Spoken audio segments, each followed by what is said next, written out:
Soy Liliana Rodríguez Álvarez y cada miércoles en el Matutino Alternativo, en la sección Finanzas con Café, analizamos conceptos económicos y financieros. Acompáñanos. El objetivo de hoy, este primer programa, pues es hacer algunas breves reflexiones sobre un tema clave, que es el crecimiento económico. Y República Dominicana es líder en crecimiento económico en Latinoamérica. Durante décadas lo ha sido, y durante décadas ha crecido cerca del 5% anual. Esto es una fabulosa noticia, fabulosa porque quiere decir que estamos produciendo más que el año anterior, a precios de mercado, y que por ende ha habido mayor oportunidad de hacer negocios y de crear empleos. Hasta ahí, fantástico, ¿no? Pero ¿cómo hemos crecido? En sectores que aseguran autosuficiencia alimentaria, promoviendo agentes de viajes locales y no agentes de viajes del exterior. O sea, ¿qué significa realmente crecer en República Dominicana? Han sido las exenciones y los esquemas de incentivos y las subvenciones a las sedes lo que ha permitido alcanzar ese nivel de crecimiento económico. No sé, al final son muchas preguntas. Quizás parte de esto es el temor que quizás se tenía de pasar la reforma fiscal que se propuso a final del 2024, eliminando esos incentivos que en su momento pudieron ser útiles, pero para eso los estudios de costo-beneficio, ¿no? Para determinar pues el impacto de posibles cambios en regulaciones, en esquemas tributarios, en modelos de desarrollo económico. Es importante, doña Carmen, pues referirse que cuando nosotros hablamos de crecimiento económico, cada sector tiene también su ponderación, ¿no? Y su participación en la economía. Por ejemplo, el sector construcción, en los últimos años, en las últimas décadas, ha pasado su participación de cerca de un 5% a cerca de un 11% del PIB. Por eso hablamos de la importancia de invertir en el sector construcción, y por eso cuando se habla de anular, modificar los incentivos, por ejemplo, de fideicomisos, que es lo que hace también, que impulsa al sector construcción, pues hay que pensarlo muy bien. Y en cuanto al resto de las actividades generadoras, por ejemplo, la agropecuaria pasó de representar cerca de un 12% hace décadas, ahora cerca de un 6%. Entonces, eso hace pensar hacia dónde estamos caminando y hacia dónde nos dirigimos. Igual hoteles, bares y restaurantes, que antes era cerca de un 4% y ahora es más del doble. Entonces, datos importantes, relevantes, como estos que hemos mencionado, por ejemplo, el Banco Central hace unos días reveló que a noviembre de 2024, el IMAE, que es el indicador mensual de actividad económica, mostró un crecimiento interanual, o sea, de noviembre de 2023 a noviembre de 2024, de 3.9%. Y que en lo que va del año es cerca de un 5.1%. Ya sea por el método del gasto, del ingreso, del valor agregado para calcular el crecimiento económico, lo que sí es evidente es que el desempeño de la República Dominicana está influenciado por el crecimiento económico de los Estados Unidos. Claro. ¿Por qué? Porque mantenemos unas estrechas relaciones comerciales, porque es fuente de remesa, de turismo y de inversión extranjera directa. Pero a todo esto nos tenemos que preguntar, ¿a quién beneficia este crecimiento? Este crecimiento económico fue liderado por el sector servicios, que creció un 5.4%. ¿Cuáles son las áreas que se destacan dentro del sector servicio, que representa casi el 60% del crecimiento? ¿Cuáles son esas áreas? Hoteles, bares y restaurantes, que creció un 9.4%, servicios financieros, un crecimiento muy similar, energía y agua, un 8%. Pero tú sabes que, doña Carmen, nosotros tomamos entonces el ranking de actividades económicas según recaudación, o sea, DGI, y hoteles, bares y restaurantes, y energía y agua son de los sectores que menos aportan al fisco. Estamos hablando de que estos sectores aportan menos de la mitad de lo que el sector comercio y el sector financiero contribuyen. Entonces, ¿a quiénes benefician esos incentivos y esas subvenciones?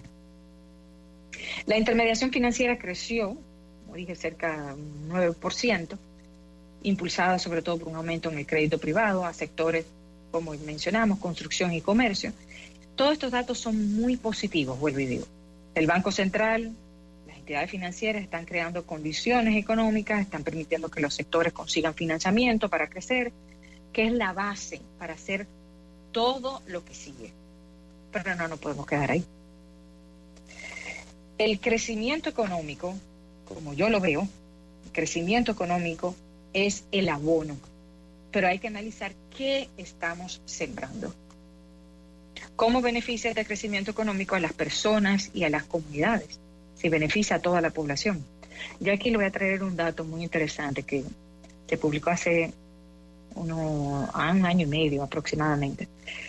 Un informe del Ministerio de Economía, Planificación y Desarrollo y de la CEPAL, titulado Desigualdad del Ingreso en República Dominicana, 2012 a 2019.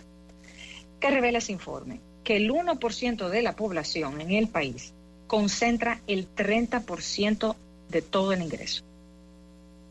Y que en otras palabras establecía que 100,000 personas de la República Dominicana con mayores ingresos en el país percibe tanto como 8 millones de personas más pobres del país.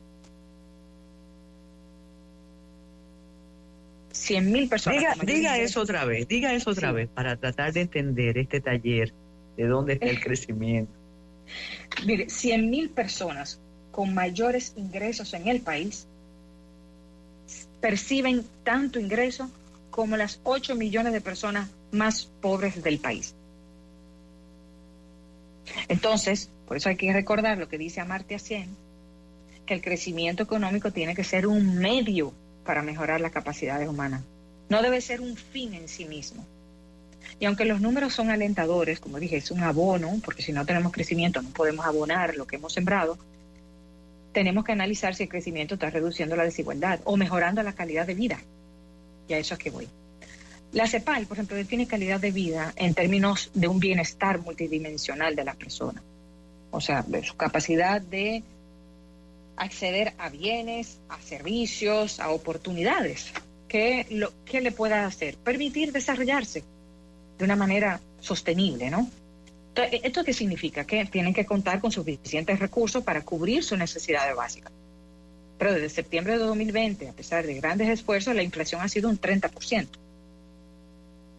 Y recordemos que eso depende, o sea, esa inflación ha afectado en mayor medida a los quintiles de menores recursos. ¿Pero qué quiere eso decir también tener calidad de vida? Tener condiciones laborales seguras y satisfactorias. ¿Y cómo podemos pensar en eso si hay unos niveles de informalidad que alcanzan el 57%? O también calidad de vida significa acceder a servicios de salud y de educación de calidad. ¿Cómo podemos pensar en esto cuando la inversión pública en el último cuatrienio no supera el 2% anual?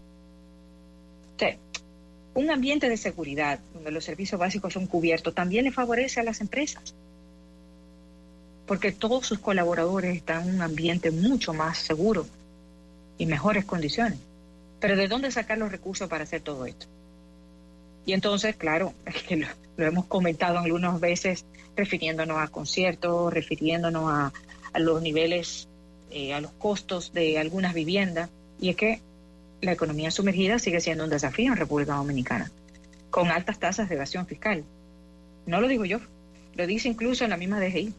Hay un estudio de incumplimiento tributario que establece que el incumplimiento del impuesto sobre la renta representa cerca de un 6% del PIB. Y el incumplimiento del ITEVIS representa cerca del 3.6% del PIB. O sea que estamos hablando cerca de 10% lo que representa incumplimiento. Y en incumplimiento lo que se valora es la subdeclaración, la elusión tributaria y la evasión tributaria. O sea, las tres. Entonces, ahí cerrando, hay que hacerse esas preguntas incómodas. Tenemos que hacérnoslas. O sea, no podemos caer en la monotonía, no podemos caer en todo lo trivial, o sea, desde el gobierno tiene que hacerse esas preguntas incómodas, o sea, ¿cómo podemos seguir teniendo altos niveles de informalidad? ¿Por qué algunos sectores no se formalizan? O sea, tiene que haber un camino hacia el desarrollo humano. Si hay cosas que dieron resultado en el pasado, ya hay que quizás ir revisándolas. Tenemos que ver las políticas de creación de empleo, de formalización, de mejora de los servicios públicos en cantidad y en calidad. Tenemos que preocuparnos por la reforma del mercado laboral y sobre todo, revisar el nivel de endeudamiento que cada vez es mayor y no mejora el saldo de las finanzas públicas. O sea, tiene que haber efectivamente una mayor eficiencia del gasto público y un aumento en los ingresos para tener mayor capacidad de inversión pública. Pero todavía no vemos los resultados ni una rendición de cuentas en la mayor eficiencia del gasto público. Pero bueno, para no cerrar el programa con esto, sí decir que, claro, las perspectivas para este año son positivas también. O sea, República Dominicana se perfila todavía 2025 como la economía de mayor crecimiento de América Latina. Lo que prevé la CEPAL es un crecimiento cercano de un 4.5%, el FMI de un 5%. Nosotros, evidentemente, que esperamos mantener el nivel de remesas, que es una fuente importante de ingresos. El sector turismo, sobre todo ahora de enero a abril, mantiene su dinamismo. Lo que hay que tener es la Estrategia Nacional de Desarrollo presente para impulsar la educación, la innovación y la sostenibilidad. Pero no podemos dejar de hacernos esa pregunta y pedir respuestas a esas preguntas. Así que, bueno, comenzando el año con un tema un poco más cargado y más económico, pero lo entendía necesario para poder, de cara a este año, repensar bien las cosas y definitivamente impactar las vidas de quienes habitamos aquí en República Dominicana. Gracias por escucharnos. No dejes de suscribirte al canal de YouTube y seguirnos en nuestras redes sociales.